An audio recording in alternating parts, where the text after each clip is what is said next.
dhowr sano kadib ugu dambeyntii waxaa la ogolaaday in maskaxda bini'aadamka lagu talaali karo memory ama chip. Kambaniga Neuralink ee uu leeyahay Elon Musk ayaa waxay sheegeen inay heleen ugu dambeyntii ogolaansho uga imaaday FDA ama Food Drug Administration, waxaana ugu dambeyntii loo ogolaaday in maskaxda bini'aadamka ay ku talaali karaan memory ama chip. Elon Musk kambanigan wuxuu aasaasay 2016. hadafka iyo ujeedka uu ka lahaana wuxuu ahaa in maskaxda bini'aadamka la dhexgeliyo memorygaas si loogu caawiyo dadka maskaxda naafada ka ah. dhakhaatiirta kambaniga Neuralink horumarin ay ku sii sameeyeen, waxayna sheegeen in bini'aadamka ay wax weyn ka caawin doonto chipkan maskaxda la dhexgelinayo. waxay sheegeen in qofka aysan ku adkaan doonin inuu wax xifdiyo, wax alla wuxuu u baahdana maskaxdiisa ayuu ku soo shubanayaa.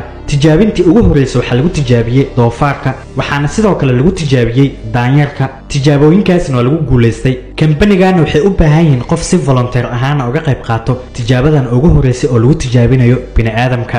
qofkaasna wuxuu noqon doonaa ama heli doonaa taytalka qofkii